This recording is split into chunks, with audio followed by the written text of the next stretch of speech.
त्याची क्वालिटी जबाबदारी ते घेतात आणि अशा प्रकारे मिड डे मीलची योजना जर तुम्ही म्हटलं तर कंटेनरमध्ये येतं, ते लोक डिस्ट्रीब्यूट करतात, त्याचा खर्च द्यावा लागतो. तो खर्च आमची उचलायची तयारी आहे. तुम्ही फक्त यासाठी मंजुरीची आवश्यकता आहे.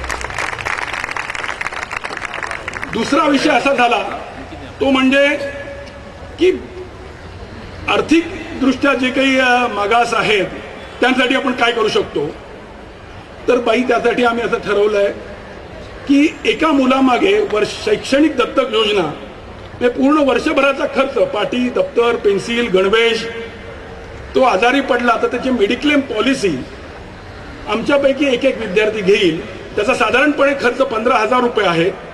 15,000 रुपये ते आमच्याकडे आणून देतील आणि प्रत्येक मुलगा शाळेतल्या एका गरीब विद्यार्थ्याला स्पॉन्सर म्हणून उभा राहील. तो त्या मुलाला दत्तक घेईल. अर्थात पुन्हा एकदा कंडिशन्स तुम्ही सांगाल तसे आपण बसून ते वर्कआउट करायची आमची तयारी आहे. त्यासाठी मंगळवारी मीटिंग ठेवलेली आहे. दुसरं स्कॉलरशिप, शिष्यवृत्तींबद्दल आपलं हे होतं. कला, क्रीडा, शिक्षण यामध्ये विशेष प्रावीण्य मिळवणाऱ्या विद्यार्थ्यांसाठी आम्ही 1-1 लाख रुपये डिपॉझिट एकेका विद्यार्थ्याकडून घेतोय आणि त्या इंटरेस्टमधून दरवर्षी एक सबस्टॅन्शियल अमाऊंट आमची द्यायची तयारी आहे. मग त्यामध्ये 2 कॅटेगरी करता येतील, जनरल एक आणि एक विकर सेक्शन मधून आलेल्या लोकांसाठी सुद्धा आपण हे करू शकतो. दुसरं आदर्श शिक्षक असा सुद्धा आमचा बेत आहे. अर्थात subject to discussion, subject to panel. आम्ही आदर्श शिक्षकांसाठी काही करू इच्छितोय. शिक्षक तुम्ही निवडायचा आहे, पॅनल तुम्ही निवडायचं आहे आणि आपण त्यातून तो एक शिक्षकांसाठी काही करायची आमची इच्छा आहे. आता हे सगळं करताना इथे जमलेल्या माझ्या सगळ्या मित्रांना आणि मैत्रिणींना हे सांगणं आहे, आम्हाला तुमच्याकडून एक्सपेक्टेशन असं आहे ते म्हणजे तुमच्या यथाशक्तीप्रमाणे तुम्हाला जसं जमेल तसं डोनेशन तुम्ही द्या. कुठलाही डोनेशनचा 1 रुपया सुद्धा ऑपरेशन कॉस्टवरती खर्च होणार नाही. ऑपरेशन कॉस्ट सगळे कमिटीचे आमची लोक बेअर करतायत. इव्हन ट्रस्ट रजिस्टर करायला सुद्धा महेश पवार सारख्या माणसांनी संपूर्णपणे खर्च उचलला.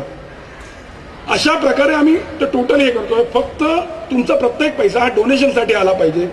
किंवा तुम्ही मोठ्या कंपन्यात कामावरती आहात, मोठ्या हुद्द्यावरती आहात, तर CSR फंड असतो, कॉर्पोरेट सोशल रिस्पॉन्सिबिलिटी या नावाखाली एक फंड असतो, तो तुम्ही आम्हाला उपलब्ध करून द्यावा किंवा रेकमेंड करावं. दुसरं तेही नाही जमलं तर कमीत कमी एक 5-10 हजार रुपयाची ऍड किंवा ऍडव्हर्टाइजमेंट आपली डिरेक्टरी जी आपण छापतोय, 2nd एडिशन परत डिरेक्टरीचं येत आहे, त्यामध्ये तुम्ही ऍडव्हर्टाइजमेंट द्यावी. तेही नसेल तर कमीत कमी एका मुलाला स्पॉन्सर करा. तेही जमत नसेल तर कमीत कमी 500 रुपये मेंबरशिप आहे आपली ट्रस्टची, ती तुम्ही आज भरू शकता. रजिस्टर काउंटरवरती तुम्ही कोणा किंवा कुठल्याही कार्यकर्त्यांना जरी विचारलं तरी सुद्धा तुम्हाला हे मिळू शकेल. तेही नसेल शक्य तर कमीत कमी आमच्या या सगळ्या योजनांसाठी तुम्ही वेळ दिलात तरी आम्हाला ते चालणार आहे. फक्त तुमची नावं नोंदवा, वेबसाईटवरती टाका किंवा मेल करा. ईमेल नंबर सगळ्यांना हे मिळालेच आहेत, तरी आम्हाला चालणार आहे. आज हा जो काही कार्यक्रम करतोय आणि हा जो काही एवढा आपण हा इथं निधी केला, मला इथं नाव नका घेऊ असं सांगितलं तरी मला राहवत नाहीये. मी पहिल्या दिवशी जेव्हा आम्ही हे ठरवलं आणि सरांना म्हटलं, सर आपल्याला एवढा खर्च येऊ शकतो, मला माहित नाही, कदाचित आपल्याला एवढी मुलं येतील किंवा नाही, आणि आला तर खर्च आपल्या अंगावर पडेल.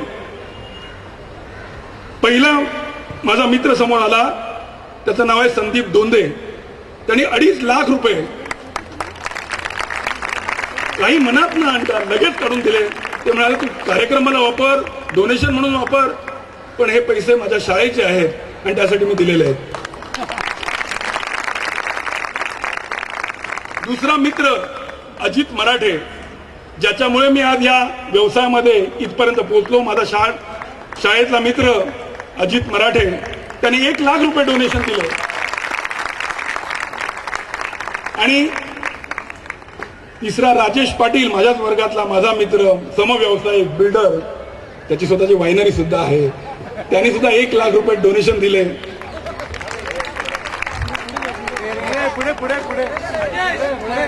राजेश पुढे, राजेश दीप प्रज्वलनानं पण तुला इथे बोलवायचंच आहे.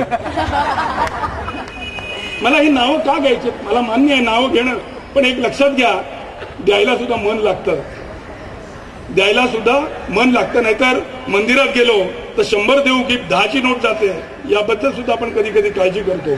अशा वेळेला नुसत्या अनाउन्समेंटवरती या लोकांनी मला मदत दिला आणि मदत दिली म्हणून आज इथे मी हा कार्यक्रम करू शकलो. केतन देसाई यांनी 50,000 रुपये US वरून डिक्लेअर केले. राजेश पाटील,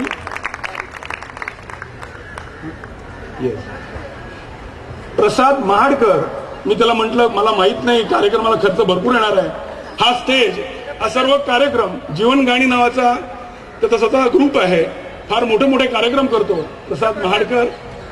त्यांनी आम्हाला हा पूर्ण आजचा जो एंटरटेनमेंट कार्यक्रम आहे आणि हा स्टेज आणि हे सगळं हे त्यांनी स्पॉन्सर केलेलं आहे. प्रसाद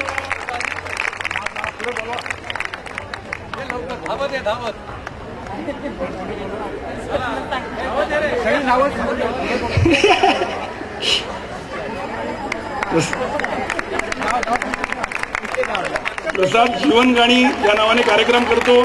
जाणता राजा हा सर्वात मोठा इव्हेंट मुंबईतला प्रसादने केला. हा, रश्मी त्याची अर्धांगिनी, तिने खरं आम्हाला सपोर्ट दिला आहे. शर्मिला, सॉरी सॉरी सॉरी, मला रश्मी ठाकरे आठवते.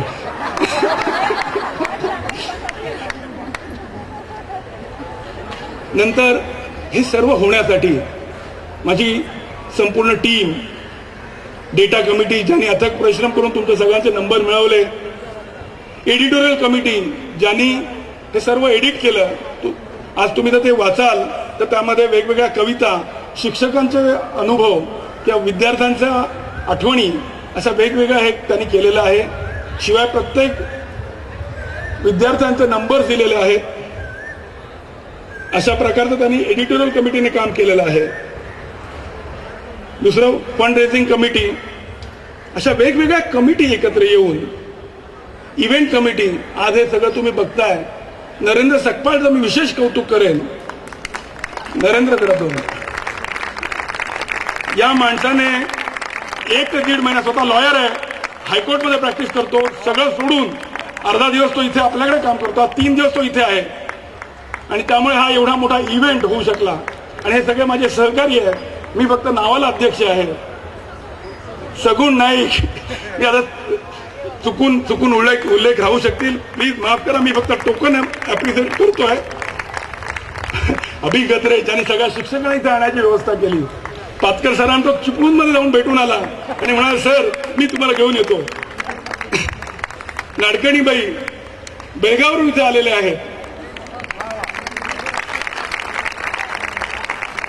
आणि सर्वात शेवटी शिक्षकांचे मी आभार कसे मानू.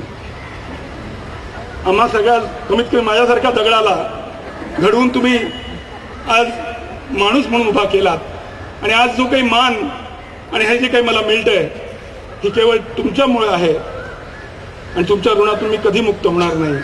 दरवर्षी तुम्हाला इथे बोलवत राहीन आणि तुमचे आभार मानत राहीन. असेच आशीर्वाद असू द्या. आणि एवढं बोलून मी माझं हे संपवतो. जय हिंद, जय महाराष्ट्र.